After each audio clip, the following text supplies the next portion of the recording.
Assalamualaikum warahmatullahi wabarakatuh. Teman-teman, selamat datang kembali di Dollar Hunter. Jadi di sini kita akan update informasi mengenai perkembangan dan peristiwa terkini yang terjadi di seputar dunia cryptocurrency, teman-teman. Namun seperti biasa, sebelum kita berbicara tentang dunia kripto, mari hari ini kita berdoa bersama-sama memohon pada Allah agar kita semua senantiasa diberikan nikmat berupa kesehatan dan juga diberikan keberkahan dalam tiap rezeki yang kita terima pada hari ini. Oke teman-teman, hari ini kita akan melihat kondisi yang ada di market kripto. Hari ini hampir semua koin mengalami koreksi karena terseret oleh pergerakan Bitcoin, teman-teman. Kita lihat di sini untuk market kapital di keseluruhan market kripto hari ini mengalami penurunan sebesar 1,35%, berada di angka 3,69 triliun US dollar, teman-teman. Kemudian Bitcoin ini turun kurang lebih 10.000 US dollar, teman-teman. Jadi sempat menembus harga 123.000 US dollar. Hari ini Bitcoin mengalami koreksi sebesar 113.424 US dollar. Jadi turunnya hampir 10.000 US dollar, teman-teman. Kemudian kita lihat dalam 24 jam ini Bitcoin mengalami koreksi sebesar 0,8%, teman-teman. Tetapi ada sebuah informasi positif, teman-teman, dari Indonesia. Jadi kita lihat di sini sekarang di dunia maya, di jagat Twitter dan di berbagai media-media yang membahas tentang dunia kripto, hari ini lagi rame bahwa Indonesia ini sedang mempertimbangkan Bitcoin untuk digunakan sebagai cadangan strategis negara, teman-teman. Jadi kita akan membahas tentang hal ini. Jadi dalam beberapa tahun terakhir ini dunia menyaksikan pergeseran besar dalam cara negara-negara memandang aset digital, khususnya Bitcoin, teman-teman. Dari awalnya dianggap sebagai alat spekulasi, Bitcoin kini perlahan diakui sebagai alternatif cadangan kekayaan negara. Yang terbaru, Indonesia sebagai salah satu negara dengan ekonomi terbesar di Asia Tenggara ini tengah mempertimbangkan sebuah langkah besar, yaitu memasukkan Bitcoin ke dalam cadangan nasional, teman-teman. Jadi rencana ini tidak hanya menjadi sorotan domestik, tetapi juga mencuri perhatian komunitas kripto global, didorong oleh lembaga baru yang bernama BPI Danantara, Daya Anagata Nusantara Investment Management Agency, dan didukung oleh kantor wakil presiden, teman-teman. Jadi kalau kita lihat di sini kelihatannya ini akan Danantara bekerja sama dengan kantor dari wakil presiden, teman-teman. Ini kalau kita lihat di sini ini mengusulkan sebuah proposal. Jadi proposal ini mengusulkan alokasi dana senilai kurang lebih 300 triliun, teman-teman. Jadi 300 triliun rupiah, sekitar 18,3 miliar US dollar untuk diinvestasikan ke dalam Bitcoin, teman-teman. Jadi langkah ini bisa menjadi babak baru dalam sejarah keuangan di Indonesia, dan dalam video ini kita akan membahas secara mendalam mengapa keputusan ini bisa menjadi langkah cerdas dan strategis, serta bagaimana dampaknya terhadap ekonomi, citra global, dan masa depan Indonesia di era digital, teman-teman. Jadi pertanyaannya, mengapa Indonesia memilih Bitcoin, teman-teman? Nah, ini Bitcoin adalah mata uang digital terdesentralisasi yang tidak dikendalikan oleh pemerintah atau lembaga keuangan manapun.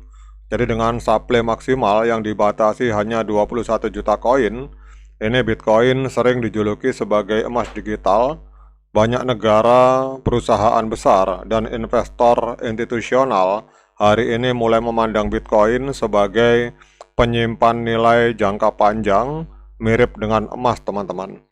Jadi ada beberapa alasan utama mengapa Bitcoin menarik bagi negara sebagai dana cadangan strategis nasional, teman-teman. Yang pertama adalah adanya inflasi yang rendah.